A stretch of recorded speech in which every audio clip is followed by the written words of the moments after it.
Hello दोस्तों, welcome to our channel. और आज बात करेंगे उत्तराखंड में पवार वंश के संपूर्ण इतिहास का। तो ये एक ब्रीफ नॉलेज जो है वो आपको दी जाएगी, जो इम्पोर्टेंट है पेपर के लिहाज से। और किताबों से भी मैंने काफ़ी जानकारियां हैं जो इकट्ठा करके आपको दे रहा हूं, जिससे आपको न सिर्फ परीक्षा में मदद मिलेगी बल्कि यूके पीसीएस और समीक्षा अधिकारी के जो आने वाले एग्ज़ाम्स हैं उनमें भी आपको जो उत्तराखंड का इतिहास है उससे जुड़े प्रश्नों को करने में आसानी होगी। तो क्योंकि इससे पहले हम सुबह की सीरीज़ चला रहे हैं, मॉर्निंग जीके सीरीज़, जिसमें हम बातें करते हैं उत्तराखंड के कुछ इम्पोर्टेंट क्वेश्चंस पर। तो उसी में जो इतिहास है उत्तराखंड का, क्योंकि अब परीक्षा आने वाली है कनिष्ठ सहायक की, तो थोड़ा सा उसके लिए भी आप अपडेटेड रहिए ताकि जो पेपर में आप अच्छा स्कोर कर सकें। तो उत्तराखंड के पवार वंश का संपूर्ण इतिहास है। हालांकि इनमें कुछ जानकारियां अभी छूटी हुई हैं, क्योंकि ये पीडीएफ बहुत पहले मैंने अपलोड की थी अपनी साइट पर। तो इसलिए इसमें काफ़ी जानकारियाँ जो हैं वो मिसिंग हैं। मिसिंग यानी बोलूँ तो बहुत ही छोटी छोटी जो चीज़ें हैं, लेकिन वो हमारे सुबह के जो जीके सीरीज चलता है ना, उसके अंदर ये सारी जानकारियाँ आपको प्रोवाइड कर दी जाएंगी। और कोशिश करूँगा कि जो ये वेबसाइट के अंदर पोस्ट डाली गई है पवार वंश चंद वंश की, जो अभी टॉप में चल रही है हमारी सारी वेबसाइटों से ऊपर, तो इसे फिर अपडेटेड करते रहेंगे बीच बीच में। जो भी नई जो क्वेश्चंस हैं वो बनकर आते हैं परीक्षा में, इससे उसी को उठा के अपने जो पोस्ट है उसके अंदर उसे जोड़ दिया जाएगा। तो शुरू करते हैं। जो उत्तराखंड का देखिए पवार वंश है वो काफ़ी इम्पोर्टेंट है, और उसका इतिहास भी काफ़ी कहेंगे समृद्ध इतिहास रहा है। और सबसे देर तक जो राज करने वाला कोई भी वंश है उसमें अग्रणी आता है पंवार वंश, क्योंकि न सिर्फ इन्होंने गढ़वाल पर राज किया बल्कि अंग्रेजों या स्वतंत्रता प्राप्ति के बाद भी पंवार वंश का जो राज था वो टिहरी में हालांकि स्थापित हुआ, तो वहीं टिहरी साम्राज्य के रूप में चलता रहा। और लास्ट में 1949 में वो जाकर भारत में मिल गया। तो इस समृद्ध इतिहास है इसका, और काफ़ी संघर्ष भी हुए, काफ़ी ऐतिहासिक संघर्ष हैं। जैसे गुरु नानक साहब का तिब्बत से, और औरंगजेब से रिलेटेड बहुत सारी, जहांगीर से रिलेटेड बहुत सारी कहानियाँ भी इनके जो इतिहास है उसमें देखने को मिलती हैं। तो शुरुआत करते हैं। तो जैसे लिखा गया है कि उत्तराखंड में पंवार वंश परम प्रतापी राजाओं ने न सिर्फ उत्तराखंड के 52 गुणों को अपने में मिलाया, बल्कि संस्कृति और कला के क्षेत्र में गढ़वाल को, इस पहाड़ी भूभाग को अपनी पहचान भी दी। सही बात है। उस जो भूभाग है, तो 52 गुणों को तो मिलाया है। आपको पता ही है, राजा अजयपाल थे, उन्होंने ही 52 गुणों को अपने में मिलाया। और अजयपाल की कहानी आपने सुना होगा कि कफ्फू चौहान और अशोक से मिलती जुलती है। देखिए अशोक और अजयपाल की जो कहानी है काफ़ी सिमिलियर सी लगती है। जब अशोक ने भी कलिंग युद्ध के बाद उन्होंने बौद्ध धर्म धारण कर दिया था, और उसके बाद कभी युद्ध ना उठाने की उन्होंने कसम की थी। उसी तरह अजयपाल ने भी जब कप्पू चौहान से, कफ्फूगढ़ के कप्पू चौहान से उनका युद्ध हुआ, तो वैसा उनका जो शौर्य था देखकर अजयपाल, हालांकि वो जीत गए थे, उसके बाद भी उन्होंने भी युद्ध ना करने की कसम खाई थी। तो अजयपाल वहीं जाकर 52 गुणों को मिलाने के बाद उनका जो कारवां था वो थम गया था। और उसके बाद अजयपाल के बाद कोई भी ऐसा राजा नहीं हो पाया जिसने 52 गणों को मिलाया हो। लेकिन उनमें से एक राजा जो आता है जिक्र, वो है प्रद्युमन शाह का, जिन्होंने न सिर्फ गढ़वाल पर राज किया बल्कि जो उनका जो राज्य था वो चंद वंश के कुमाऊं पर भी था। तो काफ़ी अच्छी अच्छी जो चीज़ें हैं, काफ़ी अच्छी जानकारियां हैं, आपको इस पूरी की पूरी वीडियो में देखने को मिलेगी। तो मैं चाहूँगा आप इस पूरी वीडियो को देखते रहें, क्योंकि एक भी छोटी सी जानकारी अगर मिस कर दोगे तो ये काफ़ी जो आप ही को नुकसान करेगा। यानी पेपर में जो आने वाले क्वेश्चन बनते हैं तो इन्हीं से रिलेटेड बनते हैं। तो कहानी के तौर पर आप सुने तो बहुत अच्छी तरह से आप समझ जाएंगे और कभी भूलेंगे भी नहीं। तो देखिए उत्तराखंड में पहले कत्यूरी शासन था, कत्यूरी थे, कुडिंद थे। ठीक है, उनके बाद ही जो उदय हुआ था चंद वंश का और पंवार वंश का। चंद वंश का आपके कुमाऊं में, और पंवार वंश का आपके गढ़वाल में क्षेत्र में। और जो कत्यूरी हो गया और कुनिंद है, उनसे रिलेटेड भी वीडियो अलग से आपको डाली जाएगी, और वो स्टडी मटेरियल जो प्लेलिस्ट है उसमें आपको देखने को मिलेगी। हालांकि आज हम सिर्फ पंवार वंश के ऊपर ही बात करेंगे। तो कत्यूरियों के शासन के बाद देखिए बहुत छोटी छोटी जो गढ़ों में विभक्त था ये पूरा उत्तराखंड, तो उन्हीं में से एक गढ़ था चांदपुर गढ़। ठीक है, तो चांदपुर गढ़ में ही परमार वंश या पंवार वंश के जो राजा थे वहीं से उसकी नींव जो कही जाती है चांदपुर गढ़ ही है। चांदपुर गढ़ क्वेश्चन आता भी है कि चांदपुर गढ़ कहाँ है, तो ये आदि बद्री के निकट है, हालांकि कर्णप्रयाग से 30 किलोमीटर की शायद दूरी पर होगा, और चमोली में स्थापित है चांदपुर गढ़। ठीक है, तो कनकपाल की जो राजा कनकपाल है उन्हीं से कहते हैं कि परमार वंश की स्थापना शुरू हुई थी। अब देखिए लिखा भी है, पहला जो हमारे इम्पोर्टेंट जो आते हैं कि परमार वंश के जो स्थापत्य का श्रेय किसे जाता है, तो वो है कनकपाल। तो ब्रैकेट और विलियम्स की वंशावलियाँ, ब्रैकेट और विलियम्स ये अलग अलग हैं। उन्होंने जैसा एटकिंस हो गया, उन्होंने हमारे समृद्ध इतिहास को लिखना शुरू किया है। हम इसके अलावा असी प्रसाद डबराल चारण हैं जो इंसाइक्लोपीडिया ऑफ उत्तराखंड भी उन्हें कहते हैं, उन्होंने भी काफ़ी अपना योगदान दिया है। कई सारे जो ब्रिटिशर्स जो यात्री थे वो आए थे, उन्होंने भी बहुत सारी जानकारियाँ थी उस समय के उत्तराखंड से रिलेटेड दी हैं, और उन्हीं को इकट्ठा करके काफ़ी शोध के बाद अजय रावत ने भी बहुत अच्छी किताब लिखी है जिसमें बहुत सारी ये जानकारियाँ आपको देखने को मिलेंगी। अगर आप उत्तराखंड की तैयारी कर रहे हो, चाहे आप नहीं भी करते हो, तब भी अजय रावत की जो किताब है आपको रख लेनी चाहिए, ताकि आपको बहुत सारी जो जानकारी हैं वो मिल जाए। पेपर भी देखने को मिलता है, ज़्यादा से ज़्यादा जो क्वेश्चन होते हैं बन के आते हैं इनसे रिलेटेड। तो देखिए ब्रैकेट और विलियम्स की जो वंशावली है, तो उसमें जो कहा गया है कि पंवार वंश का जो संस्थापक है वो कनकपाल था। हालांकि जो अल्मोड़ा से एक और वंशावली प्राप्त होती है गढ़वाल में, जो चंदवंश के चंदवंश क्या कहते हैं, चंदवंश में बनाई गई थी वंशावली। तो उसमें ये कहा गया कि पंवार वंश की जो स्थापना की थी वो की थी भगवान पाल ने, और जब मौलाराम की वंशावली के अनुसार कहते हैं कि भौना पाल ने की थी। देखिए कितनी अलग अलग जानकारी मैं आपको लेके आया। हाईविक की वंशावली के अनुसार उन्होंने कहा था कि वंशावली जो पंवार वंश का जो संस्थापक था भोगदत्त नामक व्यक्ति था, भोगदत्त। और ब्रैकेट की वंशावली जो है उसी को ज़्यादातर लोग प्रमाण मानते हैं। ब्रैकेट उन्होंने भी कनकपाल को यहाँ का राजा बनाया माना है। आप चांदपुर गढ़ी में जाएंगे तो वहाँ पर आपको अब तो वो संग्रह हो चुका है हमारे भारत सरकार द्वारा, तो वहाँ पर जानकारियाँ आपको देखने को मिलेगी। उसी पर लिखा है कि राजा कनकपाल की राजधानी हुआ करती थी, उन्हीं का एक गढ़ था, और उन्होंने स्थापित किया था ये पंवार वंश को। ठीक है, कारण कनकपाल को इसका श्रेय दिया जाता है। लेकिन कनकपाल से भी पहले वहाँ सोनपाल का राज था। हालांकि सोनपाल का कोई पुत्र नहीं था, कनकपाल तो उनके पुत्र जो उनकी वधु थी, सॉरी उनकी वधु नहीं, उनकी बेटी के जवाई थे कनकपाल। तो उनका हालांकि कोई पुत्र नहीं था, इसलिए कनकपाल जो गुजरात के थे उन्हीं को उन्होंने अपनी बेटी का हाथ देकर अपनी जितनी चांदपुर गढ़ था उसका भी उन्हें अधिकार दे दिया था। तो कनकपाल ने ही फिर वहाँ पंवार वंश की नींव रखी थी। ठीक है, ये देखिए लिखा है कि ये गुजरात से इनका मूल कहते हैं, कनकपाल पंवार वंश का मूल जो है गुजरात कहा जाता है, और अपनी पुत्री का विवाह करके उन्होंने चांदपुर दे दिया। अब देखिए राजा जो कनकपाल है उसके बाद जो बीच में कई राजा यहाँ आते हैं, लेकिन उनका जिक्र नहीं जाता, सीधे जिक्र जाता है अजयपाल का।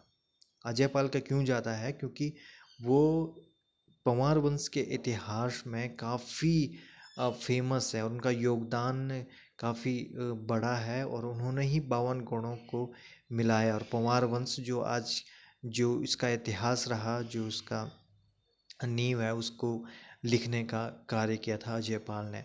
तो राजा अजयपाल का कनकपाल की मृत्यु के पश्चात पंवार वंश के राजाओं ने चांदपुर पर गढ़ पर राज किया, जिसमें जगतपाल भी थे, सहजपाल थे।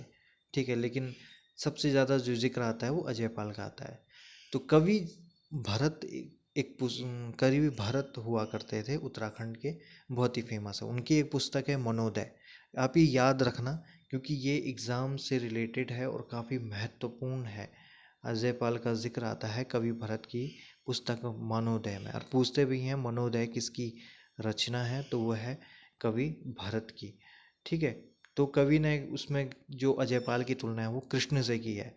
कृष्ण, युधिष्ठिर, भीम, कुबेर जैसे बड़े बड़े जो महारथी थे उनसे उनकी तुलना की गई है अजयपाल की। क्यों की थी? क्योंकि 52 गणों को इन्होंने जीत कर गढ़वाल को एक साम्राज्य, गढ़वाल जो साम्राज्य है वो समृद्ध किया। और गढ़वाल इसीलिए पड़ा क्योंकि यहाँ गढ़ थे बहुत अलग अलग।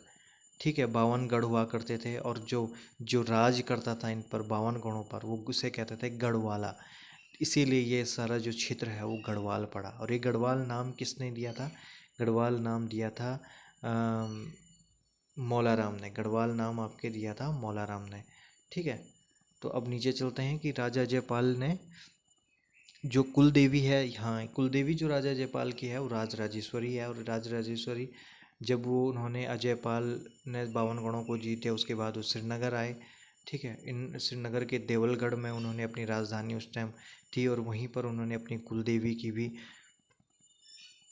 स्थापना की है। हालांकि एक अलग ही मंदिर आपको दिखाई देगा राजराजेश्वरी का श्रीनगर के देवलगढ़ में, क्योंकि वहाँ जो मंदिर है वो घर के ऊपर है। हमारे जो गढ़वाल में से बॉन्ड कहते हैं तो दूसरी मंजिल पर, पहली मंजिल कहेंगे उसे, पहली मंजिल पर वो देवी है, उसकी पूजा अर्चना की जाती है, वहीं उनकी मूर्ति स्थापित है। तो कुल देवी कहते हैं राजराजेश्वरी का। और यही राजराजेश्वरी का जो मंदिर है वो आपके चांदपुर गढ़ में भी है, चमोली में है। और जब नंदा राजात आती है तो पंवार वंश के ही राजा चांदपुर गढ़ से जाकर, जो पंवार वंश के जो राजा हैं वही नंदा देवी जो डोली है उसकी यात्रा को आरंभ कराते हैं। उनका योगदान बहुत अहम है। ठीक है, उनके बिना नंदा राज्यात जो यात्रा है वो क्या कहें उसे कि संचालित नहीं की जा सकती। वो एक अहम रूप है। और क्योंकि उनके ही समय से ये परंपराएं चली आ रही हैं। और जब तक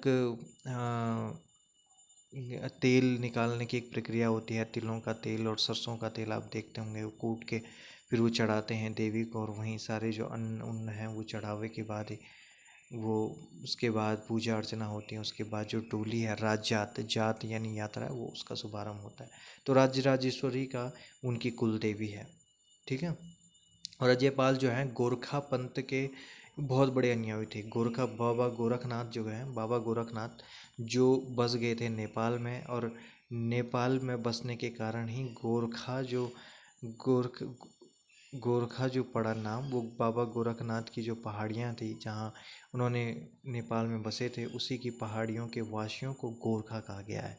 तो वहाँ से ये गोरखा जो है नाम, गोरखा नेपाल के लोगों को मिला है। ठीक है। तो बाबा गोरखनाथ के परम भक्त थे अजयपाल भी।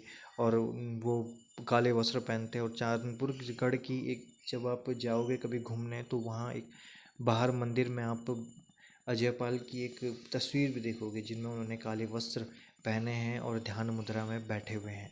ठीक है। तो सांवरी ग्रंथ है जो कहेंगे विशेषकर जो है माया जादू इसी के ऊपर लिखी गई है। तो सांवरी ग्रंथ में आज अजयपाल को आदिनाथ के नाम से कहा गया है।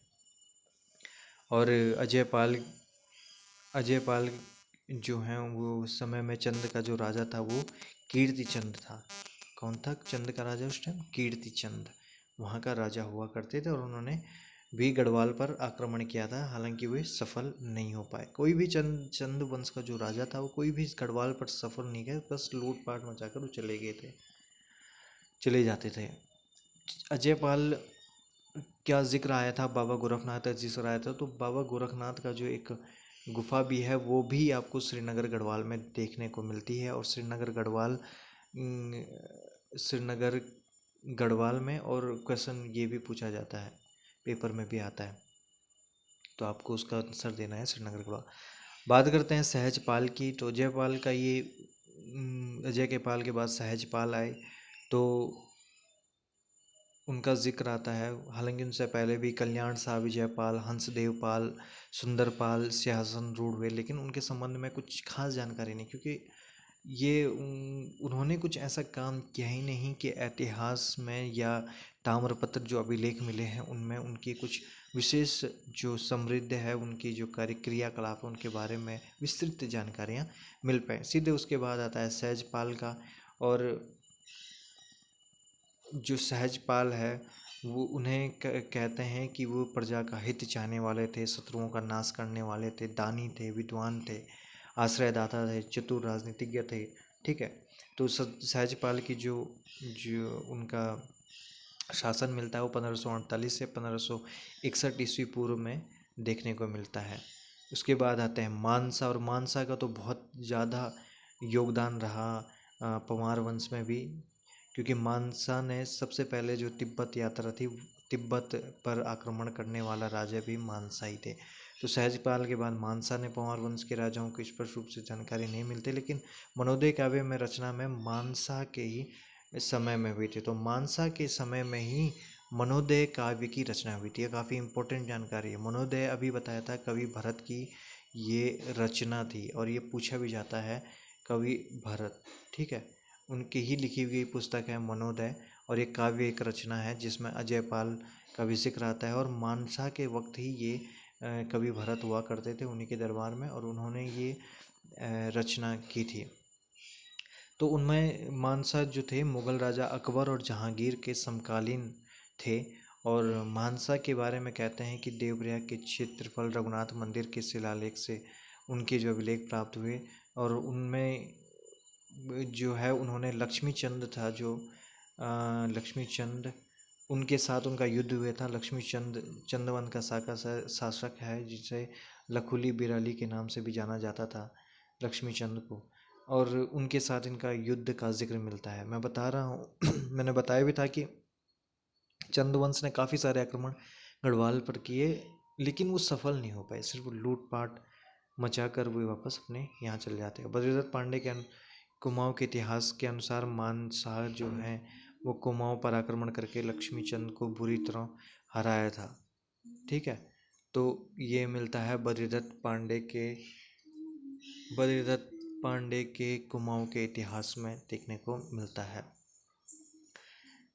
और जो मनोदय है उसमें उनकी जो शौर्य की गाथा है उनके बारे में जिक्र किया गया काव्य के रूप में। आगे चलते हैं।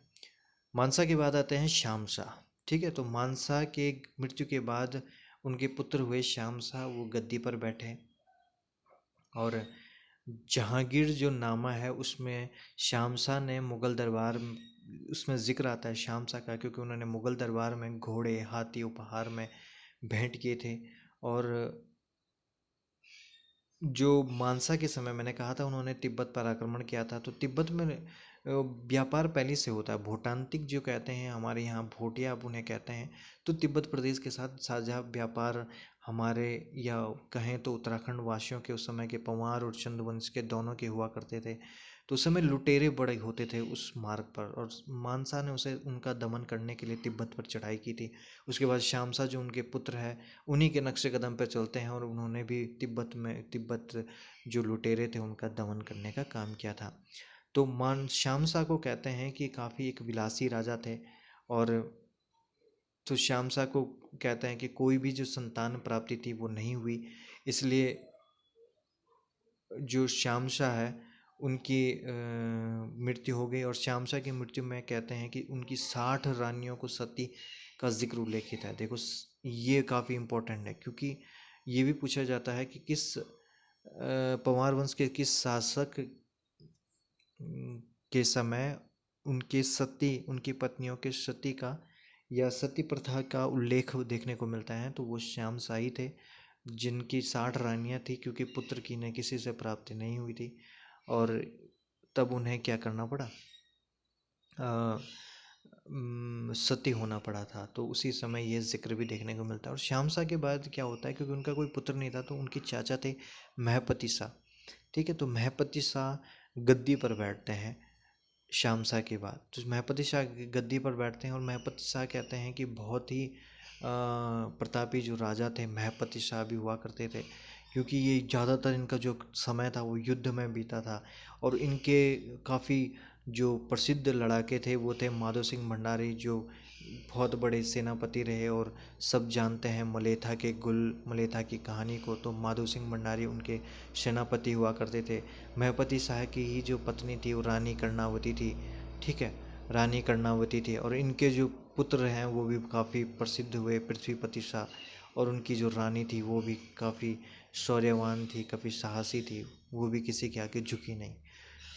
तो महपति शाह जो हैं एक कुशल राजनीतिज्ञ थे और युद्ध में प्रवीण थे, ठीक है। इन्हें तिब्बत पर इन्होंने 3 बार आक्रमण किया था। और इन्हें जो है गरु भंजन की उपाधि मिली थी। मैंने जो अपनी सुबह की जी के सीरीज उसमें कई बार इसका जिक्र भी किया है कि गरु भंजन किसे कहते हैं, वो महपति शाह की उपनाम था। और गरु भंजन किसे कहते हैं, माधो सिंह भंडारी। और माधो सिंह भंडारी जो थे उनके सेनापति थे, तो उनके साथ युद्ध में हुआ करते थे। देखिए एक चीज़ और मिलती है आपके, रोटी सूची।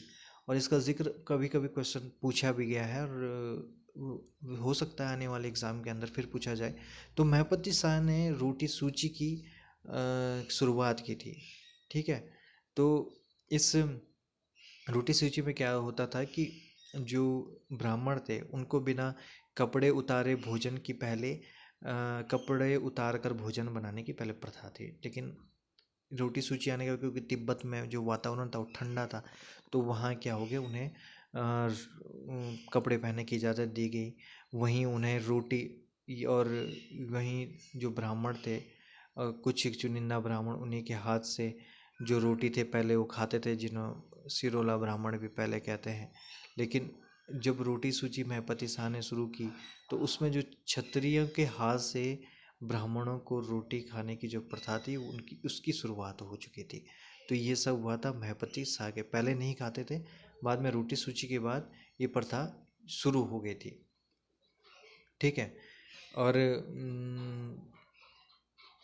इन्हीं के समय महपति शाह के समय ही जो राज्य की जो सीमा निर्धारण का कार्य था वो पूरा हुआ था। माधो सिंह भंडारी इनके जो हैं प्रथम लड़ाके वो उसका जिक्र आ रहा है। तो इसके बाद जब माधो सिंह भंडारी हालांकि सतलज के किनारे मर चुके थे, छोटा तिब्बत जो युद्ध है मैंने आपको बताया भी है माधो सिंह की कहानी, और आपको मिल भी जाएगी हमारी इसी हमारी चैनल पर। उसे पढ़िए आप, चाहे पोस्ट वी गढ़वाली के अंदर उनकी कहानी पढ़िए तो काफ़ी टचिंग है।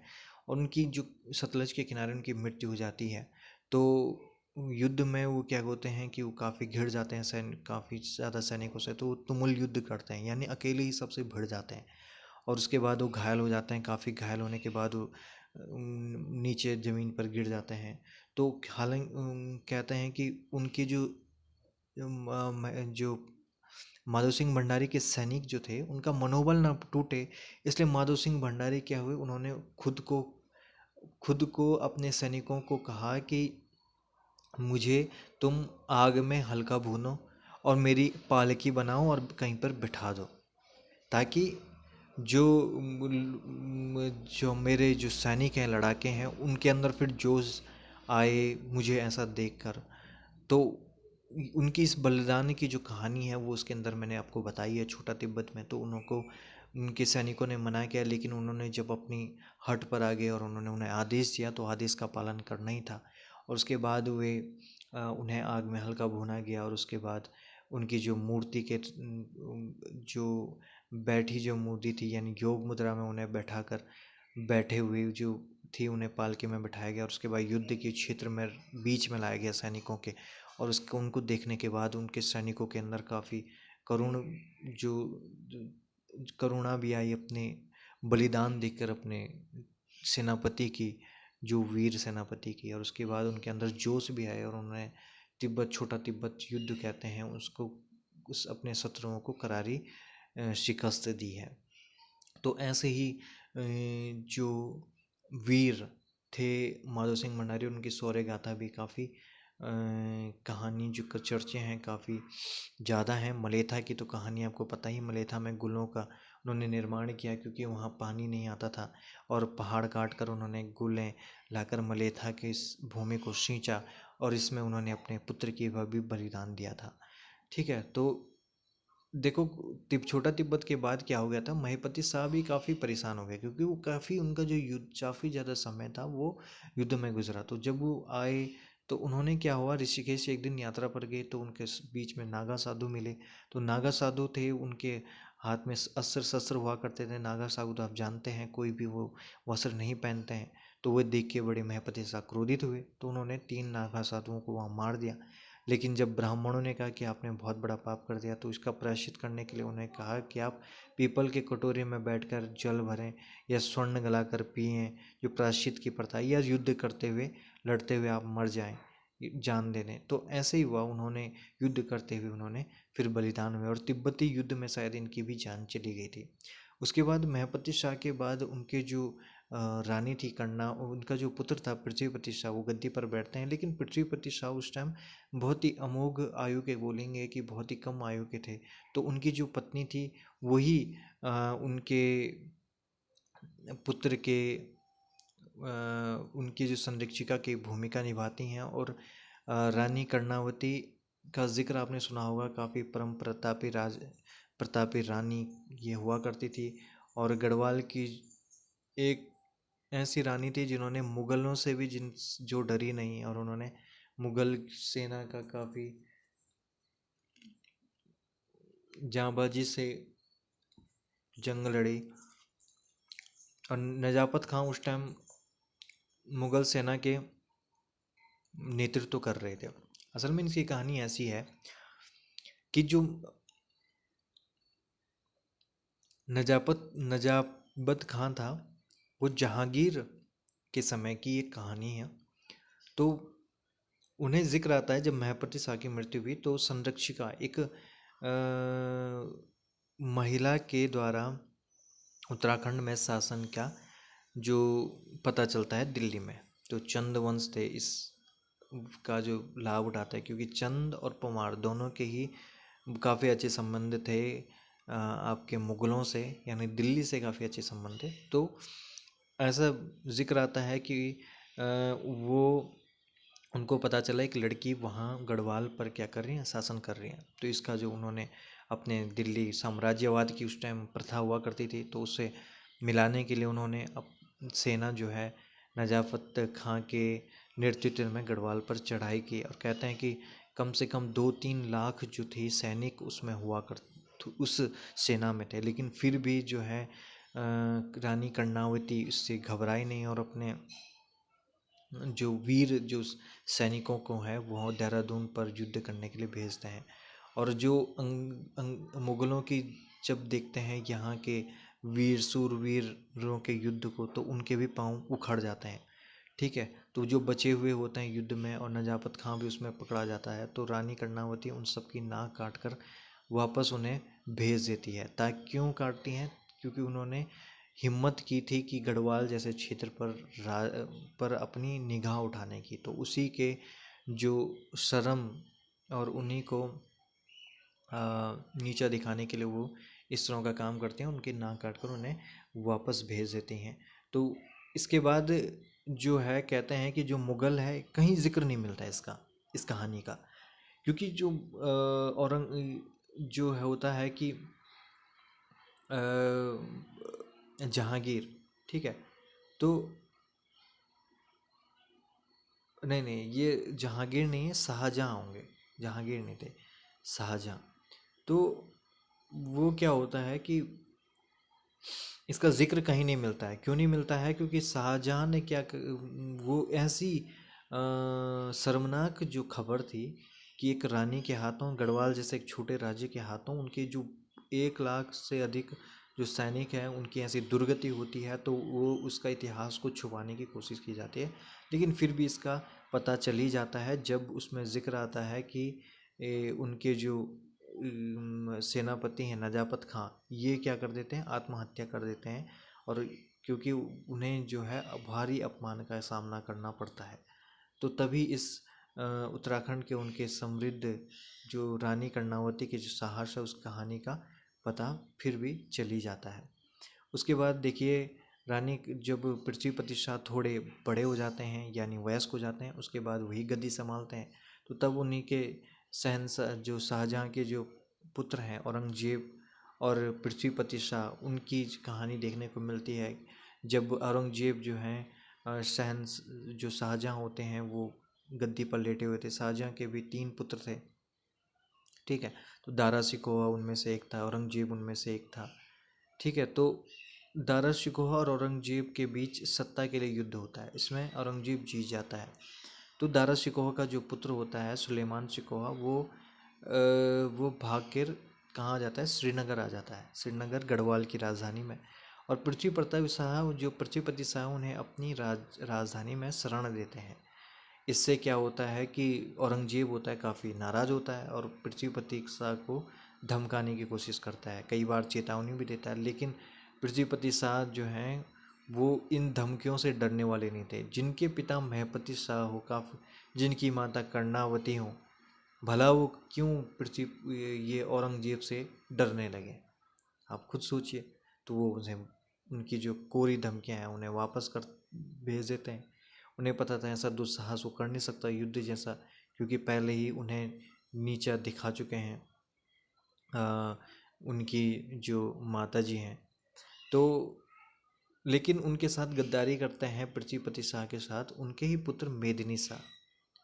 मेदिनी शाह उनके साथ गद्दारी ये करते हैं कि वो, मेदिनी शाह को डर ये था कि दिल्ली जैसे साम्राज्य पर, एक बहुत बड़े साम्राज्य पर राज करने वाले जो राजा थे औरंगजेब, उनसे डर था कि कहीं उन्होंने आक्रमण कर दिया गढ़वाल जैसे छोटे राज्य पर, तो उनकी जो सत्ता है या गढ़वाल का जो शासन करने वाले जो पंवार वंश है वो फिर कभी सत्तारूढ़ नहीं हो पाएंगी। उसी के डर से वो क्या करते हैं, मेदिनी शाह जो हैं वो सुलेमान सिकोहा को है चालाकी से दिल्ली वापस भेज देते हैं और सुपुर्द कर देते हैं किसके, औरंगजेब के।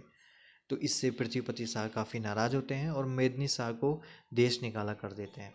देश निकाला का जिक्र आता है मेदिनी शाह का। मेदिनी शाह कभी गद्दी पर नहीं बैठे और इसका जिक्र तब आता है जब मेदिनी शाह के जो हैं, जब इनकी मृत्यु होती है तो औरंगजेब पत्र भेजता है पृथ्वीपति शाह को उनके पुत्र के मृत्यु का।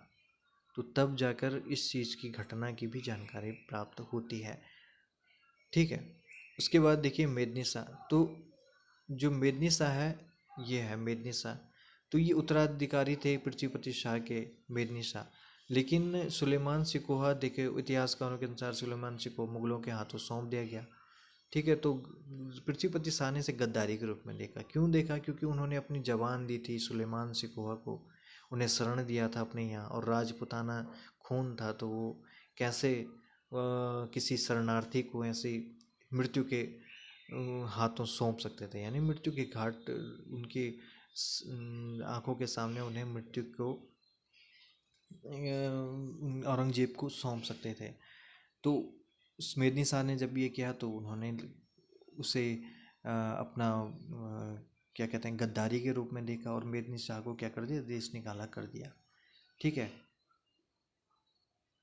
और कोई कहता है कि कोई इतिहासकार ये भी कहते हैं कि जो पृथ्वीपति शाह की जो सत्ता है वो मेदिनी शाह ने हथिया ली थी। लेकिन ये जो कहानी है ये मैच नहीं करती है, क्योंकि फतेह शाह जो थे वो पृथ्वीपति शाह के छोटे बेटे थे। कायदे से मेदिनी शाह का जिक्र इसीलिए नहीं आता है क्योंकि उन्हें देश निकाला कर दिया था और फिर फतेह शाह को ही उसकी जो है सत्ता दी गई। तो मेदिनी शाह हिमाचल प्रदेश के बुटोलगढ़ में मुगल सेना का नेतृत्व करने के लिए भेजा गया था, हिमाचल प्रदेश में बुटोलगढ़ में।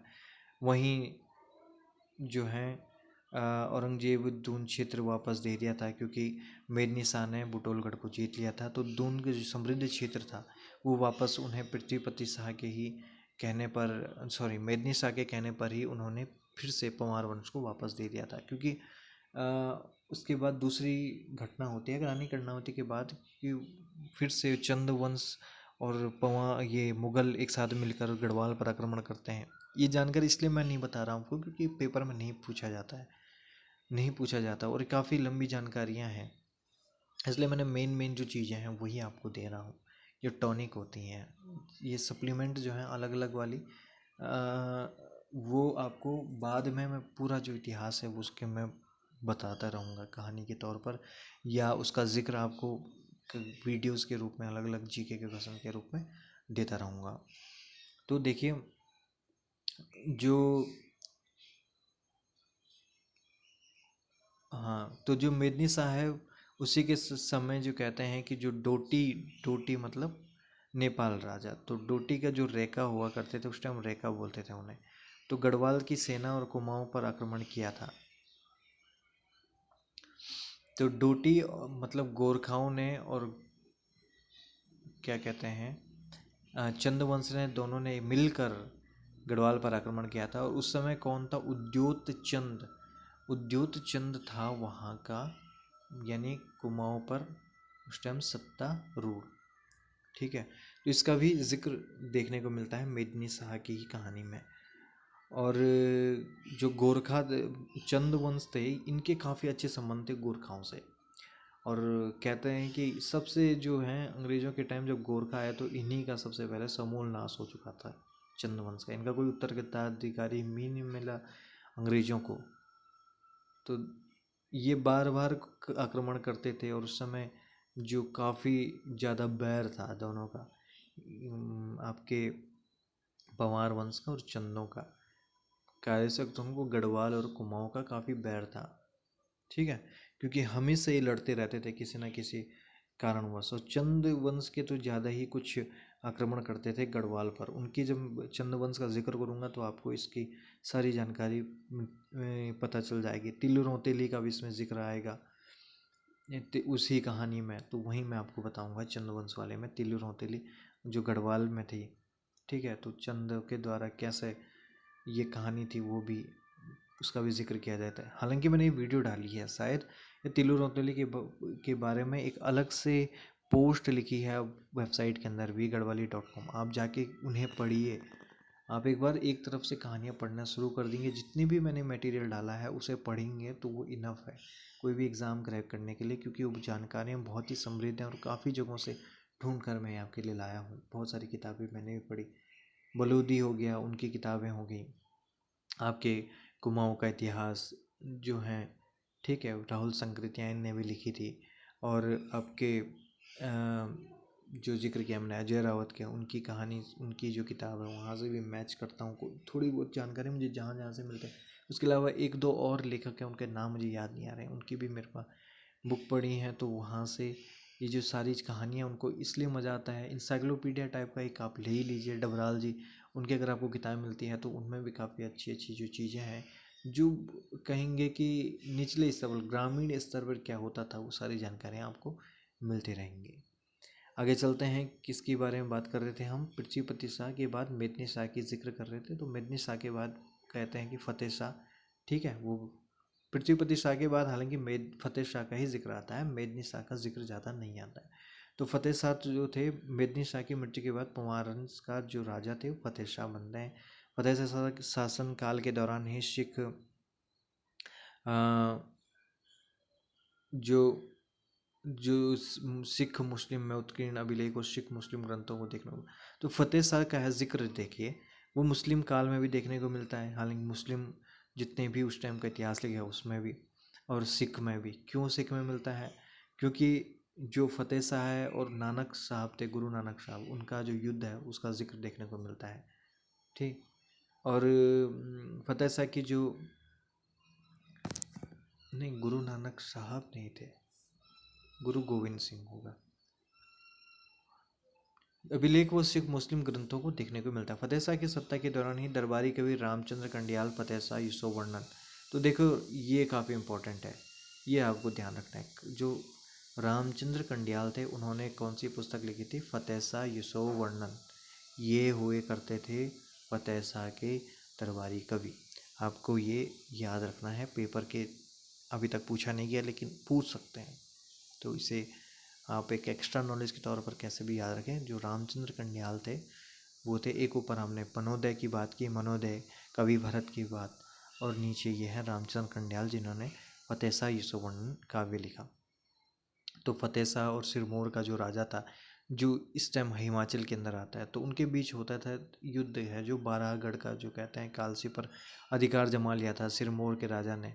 तो उसके बाद फतेह शाह ने उन्हें भगाया और बाराहगढ़ और कालसी जो है अब जो उत्तराखंड और देहरादून के अंदर आता है, उस क्षेत्र पर भी सारा अपना अधिकार जमा लिया था। पहले वहाँ क्या होता, सिरमौर का राजा का अधिकार हुआ करता था। तो हाँ, गुरु गोविंद सिंह कह रहा था, सॉरी, गुरु नानक ऊपर मैंने बताया आपको, नहीं, ये गुरु गोविंद सिंह की, क्योंकि जो आपने देखा होगा एक तस्वीरें भी हैं गुरु गोविंद सिंह की, जिनके हाथ में बाज है, बैठा हुआ है, और तलवार उनके पास है, एक सफ़ेद कलंग टाइप की उनकी जो पगड़ी है उस पर है। तो ऐसी कुछ उनकी छवि है, घोड़े पर सवार रहते हैं, तो वो गुरु गोविंद सिंह है, क्योंकि उनकी जो जो आप कहेंगे उनकी जो तस्वीर है उसमें वो एक योद्धा के रूप में है।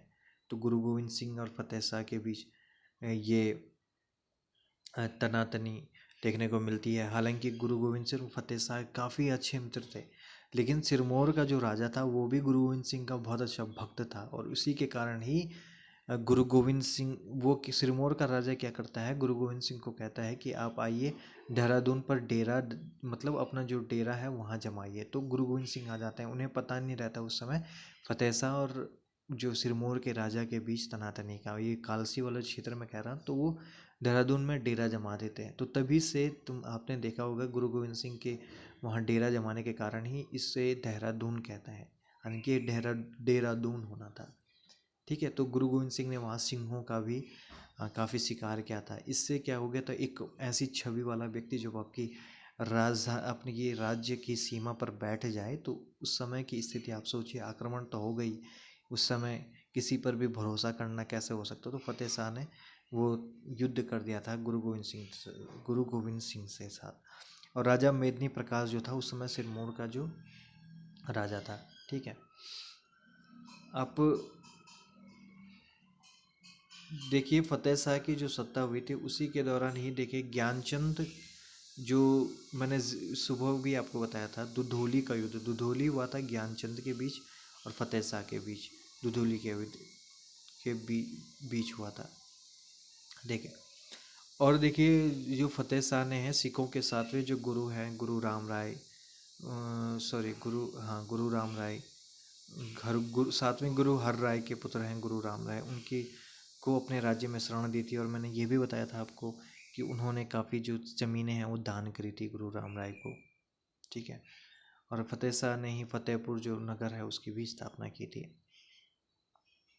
आगे बात करेंगे प्रदीप शाह की, क्योंकि वीडियो काफ़ी लंबी हो जाएगी, 42 मिनट की तो हो ही चुकी है। तो फतेह शाह के बाद आते हैं प्रदीप शाह। फतेह शाह के पश्चात शाहबाज फंड्स का राजा बना, वो बड़ा न्यायिक धर, ये शाहबाज फंड क्या है, उपेंद्र शाहबाज, उपेंद्र शाह, शाहबाज फंड नहीं है, उपेंद्र शाह है। उपेंद्र शाह हैं, वो क्या करते हैं, राजा बनते हैं किसके, फतेह शाह के बाद। लेकिन उपेंद्र शाह का कहते हैं कि विद्वान राजा था, लेकिन उसके बाद भी उनका कोई ज़्यादा जिक्र नहीं मिलता है। तो उनकी काफ़ी जो छोटी ही जो आयु होती है उसी में एक छोटा दीर्घकालिक, दीर्घ बोल रहा हूँ मैं, अल्पकालिक इनका जो राज्य था वो राज रहा, और इनका कोई संतान नहीं थी। तो उन्हीं के जो छोटे भाई थे वो दिलीप शाह, वो उनके पुत्र होते हैं प्रदीप शाह, वो पंवार वंश के लिए राजा बनते हैं। ठीक है, तो प्रदीप शाह पंवार वंश के राजवंश की गद्दी पर बैठते हैं, और 5 वर्ष कहते हैं कि उस समय उनकी अल्पायु थी। और प्रदीप शाह के दौरान जो है उसी समय जो क्या करते हैं, देवी चंद, ये देवी चंद जो है गढ़ राज्य पर आक्रमण कर देता है, कहाँ, गढ़वाल पर, और लोहागढ़ बधानगढ़ में ये लूटपाट मचाता है और मचा के चले जाता है। हालांकि कुछ भी नहीं जीता, ना राज्य जीता, ना क्षेत्र जीता है, और अपने आप को ऐसा दिखा देता है कि मैंने सब जगहों क्या कर दिया है, पंवार वंश को अपनी जो युद्ध कौशल और अपनी वीरता की कहानियाँ वो सुनाता रहता है देवीचंद। तो एक तरफ से इसे क्या कहते हैं, देवीचंद को शायद इसकी भी किसी तुलना की गई है,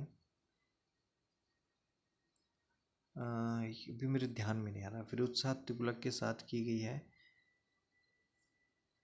किसी के साथ इसकी तुलना की गई है देवीचंद की। ध्यान आएगा तो मैं आपको बता दूंगा, आने वाली वीडियो जो है आप जुड़े रहेंगे तो इसका मैं जिक्र आपको कर दूंगा। ठीक है, तो आगे चलते हैं। प्रदीप शाह के दौरान क्या होता है, पुरिया नैथानी, हाँ ये पुरिया नैथानी का जिक्र बहुत आता है। इसे कहते हैं यहाँ के जो गढ़वाल का चाणक्य कहते हैं पुरिया नैथानी को। ठीक है, और वैसे ही कुमाऊँ का जो थे, कुमाऊँ के चाणक्य, उनका भी जिक्र आपको देखने को मिलेगा आगे पुरिया नैथाणी ये गढ़वाल का चाणक्य के रूप में देखते हैं। सत्ता की देखो, देवीचंद के जो सत्ता के बाद जो है कुमाऊं की सत्ता क्या हो जाती है, कमजोर हो जाती है। और प्रदीप, क्योंकि बताया मैंने आपको कि चंद वंश की जो सत्ता है धीरे धीरे खत्म हो रही थी। वहाँ कुछ जो राजा थे वो बस बोलने वाले ज़्यादा हो गए थे, और मंत्रियों के जो आपस की तान बान और वहाँ उनके चक्कर में वो फंस गए थे। और फिर वो कभी गोरखा जाके गोरखा प्रदेश में छुप जाते थे, कभी वहीं शासन के वहीं अपने दिन बिताते थे। तो ऐसे उनके बीच हुआ चंद वंश का ये सीधे सीधे पतन होने वाला था। उस समय की ये सारी कहानियाँ हैं। प्रदीप शाह उस समय राजा बनते हैं। देखो तो क्या हो गई थी, देखिए एक ऐसा भी होता है कि जो कुमाऊं की जो सत्ता है वो कमज़ोर हो जाती है, और वहाँ जो उनके जो मंत्री होते हैं वो चंद वंश के जो राजा हैं उन्हीं को गद्दी से निकालने का प्रयास कर देते हैं। तो जो प्रदीप शाह है उसे उस समय क्या करते हैं, अपना जो शत्रुता है वर्षों पुरानी शत्रुता उसे भुलाकर वो सहायता भेजते हैं चंद्रवंश को। देखिए चंद्रवंश ने अपना जो काम था यानी सिर्फ युद्ध करना यही करते रहे, लेकिन पंवार वंश ने ऐसे समय में जब चंद्रवंश को उनकी ही सत्ता से आरूढ़ किया जा रहा था यानी सत्ता से बाहर किया जा रहा था, तो तब जाकर प्रदीप शाह पंवार वंश के जो शासक हैं उनकी सहायता करते हैं। तो प्रदीप शाह के बाद उनका जो पुत्र है ललित शाह गद्दी पर बैठता है, और ललित शाह जो है उसकी जानकारी जो है मिलती है मौलाराम की गढ़राज वंश काव्य में और सिखों के ग्रंथ में। तो ललित शाह ने जो है 1779 में सिरमौर के जो राज्य है बेराट उस सिरमौर के राज्य पर आक्रमण किया और बैराटगढ़ पर विजय प्राप्त की थी। ठीक है, बाद में जो बैराटगढ़ है वो अंग्रेजों में मिलता है, और गोरखाओं जो युद्ध करने का कारण भी बैराटगढ़ ही है। अंग्रेजों का जो गोरखाओं पर युद्ध करने का कारण भी क्या है, बैराटगढ़ भी है। ठीक है, तो राजा जो ललित शाह जो पुत्र थे के 4 पुत्र थे हैं, वो थे जयकीर्त शाह, प्रद्युमन शाह, पराक्रम शाह और प्रीतम शाह। ठीक है, तो इसमें क्या थे, ये कहेंगे कि चचेरे भी थे। क्यों थे, क्योंकि ललित शाह की शायद हो सकता है 2 रानियाँ थी, और उन 2 रानियों के भी अलग अलग पुत्र थे, जयकीर्त शाह, प्रद्युमन शाह, पराक्रम शाह। तो ललित शाह जो है चंद्रवंश की जो अस्थिर सत्ता हो गई थी। मैंने बताया ना देवी चंद के बाद वहाँ जो है सत्ता में काफ़ी मंत्रियों का हस्तक्षेप होने लग गया था, जिसमें मैंने आपको ये भी बताया कि अभी जो प्रदीप शाह है वहाँ सहायता भेजते हैं अपनी की, ताकि वहाँ की जो सत्ता है वो उसमें मजबूती रहे, क्योंकि गढ़वाल को डर सिर्फ गोरखाओं से था, वही वहाँ से आक्रमण कर सकते थे, क्योंकि वो आसान हो जाता गोरखाओं को चंद्र पर आक्रमण करके फिर गढ़वाल पर अपने आधिपत्य में मिलाना, क्योंकि और उन्हीं की जो सत्ता है वो पैसे हैं उसी के दम पर वो गढ़वाल को भी जीत सकते थे। इसलिए प्रदीप शाह ने हो सकता है इस वजह से भी चंद्रवंश की सहायता की हो। उस समय की जो युद्ध की उस समय की जो राजनीति है वो अलग अलग स्तर पे हुआ करती थी। ठीक है, तो देखिए वो क्या होता है कि वहाँ जो थे अस्थिर होते, तो ये जब प्रदीप शाह के पुत्र ललित शाह बैठते हैं तो वो वहाँ फिर ऐसे ही हालात बन जाते हैं। चंद्रवंश के जो सत्ताधीश जो हैं वो वहाँ की जो स्थिरता को बना के नहीं रख पाते, तो वो क्या करते हैं, ललित शाह अपने जो पुत्र है प्रद्युमन शाह को उसे भेज देते हैं कुमाऊँ, और कुमाऊँ के जो है सिंहासन पर उन्हें बैठाया जाता है। ठीक है, तो यहाँ क्या होता है, जब ललित शाह की मृत्यु हो जाती है तो जयकीर्त शाह बोल देता है कि मैं गद्दी पर बैठ रहा हूँ। ठीक है, तो इसका भी जिक्र आता है। जयकीर्त शाह और प्रद्युमन शाह के बीच फिर तनातनी होती है, और प्रद्युमन शाह उसे युद्ध में हरा देता है। उसके बाद जयकीर्त शाह है वो युद्ध छोड़कर चले जाता है, और यही शायद अपने जो प्राण को है जयकीर्त शाह देवप्रयाग में जाकर बैठ जाता है मंदिर में, जो श्री राम का रघुनाथ मंदिर बनाया गया है, वहीं पर पश्चाताप करता है। इसकी कहानी भी देखने को मिलती है। ठीक है। तो प्रद्युमन शाह, मैंने बताया कि प्रद्युमन शाह ने न सिर्फ गढ़वाल पर राज किया, कुमाऊं पर भी राज किया। तो इसी दौरान की ये कहानी है। तो ललित शाह की मृत्यु के बाद गणराज्य के जो पंवार राजवंश है उसकी गद्दी के लिए संघर्ष हो जाता है, क्योंकि वो तो कुमाऊं में बैठ गए थे, और गढ़वाल में क्योंकि ललित शाह की मृत्यु हो गई थी, तो वहाँ गढ़वाल में क्या हो जाता है कि सत्ता के लिए फिर से युद्ध हो जाता है, भाइयों भाइयों में लड़ाई शुरू हो जाती है।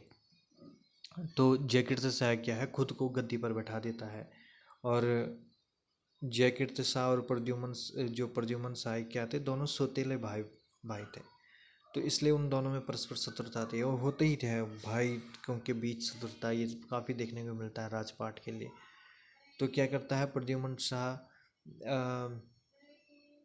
के खिलाफ, प्रद्युमन शाह जो है कुमाऊं के सिंहासन पर बैठने के कारण जयकीर्त शाह जो क्या करता है, प्रद्युमन शाह के जो शासन के खिलाफ क्या करता है, विद्रोह शुरू कर देता है। जयकीर्त शाह ऐसा काम करने का, क्योंकि जलन के मारे कि इसे कुमाऊं की सत्ता कैसे मिल गई, कुमाऊं पर मेरा अधिकार होना चाहिए एक राजा के तौर पर, तो वो क्या करते हैं, विद्रोह छेड़ देता है प्रद्युमन शाह के लिए। तो इस पर क्या कहता है कि प्रद्युमन शाह और जयकीर्त शाह के बीच, दोनों के बीच युद्ध हो जाता है, तो गृह युद्ध छिड़ जाता है। तो दोनों के बीच सत्ता के लिए युद्ध होता है, और जो प्रद्युमन शाह है कुमाऊं की जो सत्ता है उसे छोड़कर वहाँ गढ़वाल पर आक्रमण कर देता है और गढ़वाल को जीत लेता है। तो जो 1790 जो जीतने के बाद वो गढ़वाल में ही, श्रीनगर में जो है, जो पारंपरिक जो राजधानी रही है पंवारों की, वहीं पर क्या हो जाते हैं, वो बैठ जाते हैं और कुमाऊं को छोड़ के जाते हैं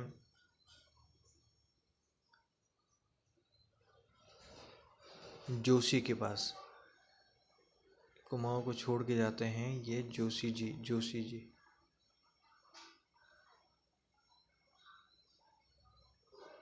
हाँ,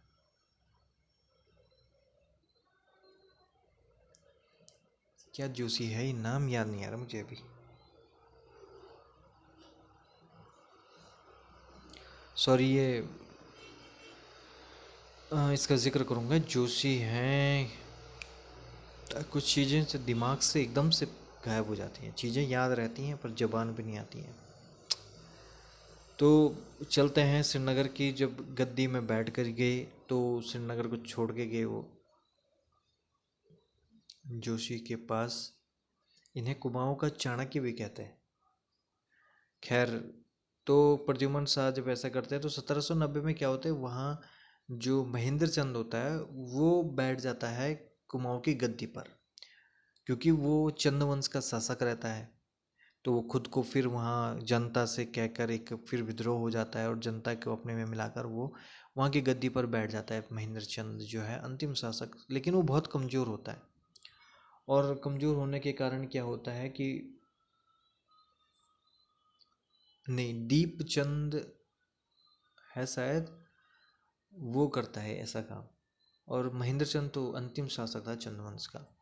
तो उसके बाद सत्ता के लिए जो युद्ध आरंभ हो जाता है, और 1790 में क्या होता है, गोरखा मौके का फ़ायदा उठा देते हैं, क्योंकि वो जानता है कि चंद्रवंश जो चंद हैं कुमाऊं के, जो अभी क्या है सत्ता बड़ी कमज़ोर है, तो वो आक्रमण कर देता है, उसका मौके का फ़ायदा उठाते हैं, और 1790 में क्या कर देते हैं, गोरखा कुमाऊं को जीत लेते हैं।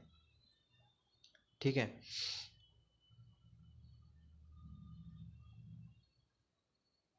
और फिर वो क्या करते हैं, 1790 के बाद वो कुम गढ़वाल पर भी आक्रमण करते हैं, लेकिन गढ़वाल को वो जीत नहीं पाते और वो हार जाते हैं। लेकिन क्या होता है कि 1803 में एक घटना घटती है। उस टाइम भूकंप आता है और बाढ़ जैसी घटनाएं होती हैं।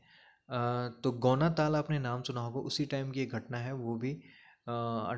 उस टाइम बनती है, और जो आपदाओं का दौर शुरू हो जाता है, भूकंप भी आता है, तो श्रीनगर की राजधानी है वो बह भी जाती है, और काफ़ी नुकसान होता है श्रीनगर के क्षेत्र को। ठीक है, काफ़ी जान माल का नुकसान होता है। जो पंवार राजवंश है उसके काफ़ी आर्थिक क्षति भी होती है, और काफ़ी नुकसान भी होता है उस प्राकृतिक आपदाओं के दौरान 1803 की। तो इसका फ़ायदे का, मौके का फ़ायदा उठा लेता है गोरखा, और गोरखा उसी वक्त क्या कर देते हैं, 1803-4 में आक्रमण कर देते हैं गढ़वाल पर, और प्रद्युमन शाह को खदेड़ देते हैं। कुम कुम सॉरी देहरादून तक वो प्रद्युमन शाह को खदेड़ देते हैं। तो मसूरी के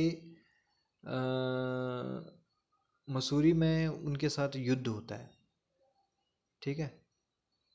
अ, मसूरी में होता है युद्ध, और फिर खुड़बुड़ा का युद्ध। और उस समय क्या होता है, गोरखा क्या है, प्रद्युम्न शाह की उस युद्ध में मृत्यु हो जाती है, और गोरखाओं का जो अधिकार होता है समस्त कुमाऊं और गढ़वाल पर हो जाता है।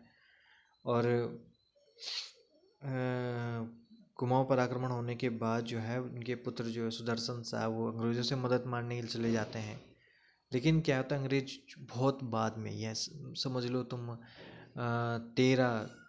12-13 साल बाद वो क्या करते हैं, गोरखाओं के खिलाफ आक्रमण करते हैं, 1815 में। और क्यों करते हैं, क्योंकि जो, सॉरी मैंने ऊपर बैराटगढ़ बोला, बैराटगढ़ तो नहीं था, बैराट नहीं, बुटविल प्रदेश है जो यूपी के अंडर आता था, गोरखा उसे अपने अधिकार में मिला देते हैं।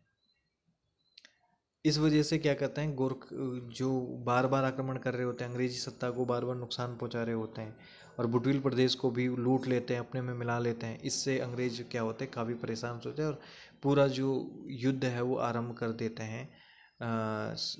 लॉर्ड हेस्टिंग्स जो है इसका आदेश भी देते हैं, और वो युद्ध आरंभ हो जाता है। ऑक्टरलोनी इस पूरे युद्ध की अगुवाई करते हैं। बहुत सारे जो जनरल हैं, 4 जगहों से गोरखाओं के खिलाफ युद्ध होता है, और फिर जाकर क्या होता है, गोरखाओं से जो गढ़वाल और कुमाऊं है उसको, क्षेत्र को अपने संधि के बाद अपने में मिला लिया जाता है। और फिर यहाँ पर अंग्रेजी सत्ता का आरंभ हो जाता है, अंग्रेजी सत्ता गढ़वाल में। और जो गढ़वाल के जो मूल निवासी थे, गढ़वाल के जो मूल सत्ताधारी थे यानी पंवार वंश, तो उनके जो सुदर्शन शाह थे उनको कह देते हैं कि भाई तुम श्रीनगर छोड़ दो, और उन्हें एक क्षेत्र देते हैं टिहरी का। तो उस समय टिहरी तो बहुत बड़ा था ही, उस समय उत्तरकाशी भी टिहरी के अंडर आता था, देहरादून का क्षेत्र, मसूरी जैसे क्षेत्र टिहरी के अंदर आते थे। तो वो क्षेत्र होता है। तो पुराना महल जहाँ था वो सुदर्शन शाह वहाँ जाकर अपनी राजधानी टिहरी में बना देते हैं, और फिर वहीं पर टिहरी रियासत का आरंभ हो जाता है। तो देखिए, प्रद्युम्न शाह के बाद ये गढ़वाल शासन का तो अंत हो जाता है, लेकिन टिहरी रियासत जो कहते हैं उसका छोटी सी एक जागीर टाइप की बच जाती है। तो वहीं पर जो पंवार राजवंश के हैं, जो आने वाली पीढ़ी है वहीं पर सरवाइव करती है, ये वहीं पर सत्ता पर आरूढ़ रहती हैं, सत्ता पर आरूढ़ बोल रहा हूँ, सत्ता पर आसीन रहती हैं। तो कौन आते हैं, पहले सुदर्शन शाह आते हैं, ठीक है। सुदर्शन शाह और के समय में ही अंग्रेजों के साथ काफ़ी घनिष्ठता हो गई थी सुदर्शन शाह इनकी। उसके बाद देखिए भवानी शाह, उनके 2 पुत्र होते हैं सुदर्शन शाह के, शेर शाह और भवानी शाह। शेर शाह को क्या होता है, वो छोटा होता है, लेकिन अपने जो बड़े भाई है भवानी शाह को क्या कहते थे, वो गद्दी से हटा देता है। और जो उस समय गद्दी से हटाने के बाद जो है आपके अंग्रेज जो हैं इसको, शेर शाह को क्या कर देते हैं, उसके खिलाफ आक्रमण करते हैं, और उसे क्या करते हैं, देश निकाला दे दिया जाता है शेर शाह को। तो सुदर्शन शाह के पुत्र एक शेर शाह भी थे, का जिक्र इतना ही देखने को मिलता है, ठीक है। उसके बाद देखिए आते हैं भवानी शाह के बाद प्रताप शाह और प्रताप नगर। ये प्रताप नगर की इन्होंने नींव रखते हैं। प्रताप नगर आपको पता ही होगा, टिहरी का प्रताप नगर इन्हीं के नाम है, प्रताप शाह के। और उनके बाद जो हैं कीर्ति शाह आते हैं। कीर्ति शाह अंग्रेजी शिक्षा को लेके आते हैं। उसके बाद एक प्रताप हाई स्कूल की जो है हाई स्कूल एक स्थापित करते हैं टिहरी के अंदर, कीर्ति शाह के समय होता है। कीर्ति शाह के बाद ये कीर्ति नगर की भी स्थापना करते हैं, कीर्ति सैनी के नाम पर है टिहरी के नज़दीक, ठीक है। फिर कीर्ति शाह के बाद है कई, कीर्ति शाह के समय काफ़ी काम हुए थे। ये जाकर इनके अंग्रेज, सॉरी इंग्लैंड जाने का भी जिक्र मिलता है कीर्ति शाह का, इंग्लिश में काफ़ी अच्छे थे। उसके बाद उनके पुत्र आते हैं नरेंद्र शाह, वो टिहरी को जो जो राजधानी है उसको हटाकर नरेंद्र नगर में स्थापित करते हैं, और वहीं से पूरा राज्यपाट संभालते हैं नरेंद्र नगर से। और नरेंद्र शाह है वो इस जो हाई स्कूल, जो प्रताप हाई स्कूल जो खोली थी कीर्ति शाह ने, तो उसे इंटर कॉलेज, उसको क्या कर देते हैं, इंटरमीडिएट कर देते हैं। प्रताप इंटर कॉलेज को इंटरमीडिएट तक बना देते हैं। अंग्रेजी शिक्षा की हालांकि शुरुआत हो ही चुकी थी, उन्होंने भी काफ़ी अच्छा योगदान देते हैं। इनके समय वन पंचायतों का भी बनने का दौर शुरू हो गया था, और अपने जो हैं अधिकारी हैं उनको बाहर पढ़ने को भी भेजते हैं। अदालत की जो स्थापना है टिहरी में वो नरेंद्र शाह ही स्थापित करते हैं। नरेंद्र शाह के समय काफ़ी घटनाएं होती हैं, और क्योंकि उस समय भारत स्वतंत्रता के लिए भी काफ़ी अग्रसर था। स्वतंत्रता की प्राप्ति के लिए नेता इधर उधर घूम रहे थे, है ना। स्वतंत्रता बोले तो एक चरम पर थी उस टाइम, स्वतंत्रता की अलग जगी हुई थी अंग्रेजों के खिलाफ सत्ता स्वतंत्रता के लिए। तो उस समय नरेंद्र शाह के समय होता है, तो श्रीदेव सुमन का जिक्र आता है, नरेंद्र शाह के समय आता है। उन्हीं के टाइम ही श्रीदेव सुमन क्या होते हैं, वो भूख हड़ताल पे रहते हैं और उनकी मृत्यु हो जाती है। तो नरेंद्र शाह के बाद जो अंतिम जो राजा बनते हैं वो मानवेंद्र शाह बनते हैं। और मानवेंद्र शाह क्या होते हैं कि वो 1949 में फिर जो टिहरी रियासत को विलय करा देते हैं, किसमें, आपके भारत में, जो वर्तमान जो भारत है उसमें उसका टिहरी रियासत का विलय हो जाता है। देखिए स्वतंत्रता के बाद भी टिहरी एक स्वतंत्र राज्य हुआ करता है, लेकिन 1949 में विलय करा देते हैं। उसके बाद फिर उत्तराखंड मांग को लेकर भी अपनी आवाज़ बुलंद करते हैं मानवेंद्र शाह। और शाह राजवंश का आपको पता ही है, कई इन्हीं की इनके जो सांसद बनने की कहानी है यहीं से शुरुआत होती है। ठीक है, तो ये सारी जानकारी थी पंवार राजवंश की, काफ़ी इंपॉर्टेंट थी, तो मैंने आपको दे चुका है। कुछ रह जाता है तो उसके अलग से एक वीडियो बनाई जाती है। ये वीडियो 1 घंटे की हो गई है, तो इस वजह से इसे सिर्फ इतना ही। अगली बारी जब लाऊंगा तो सिर्फ एक क्विक नोट और शॉर्ट नोट्स के द्वारा आपको सिर्फ वन लाइनर के द्वारा ही सारी जानकारियाँ उपलब्ध की जाएंगी, ताकि वीडियो भी कम बने और पेपर में आप देखें, चीज़ों को अच्छे से करें। तो आज के लिए इतना ही, मिलते हैं फिर अगले वीडियो में। Bye bye.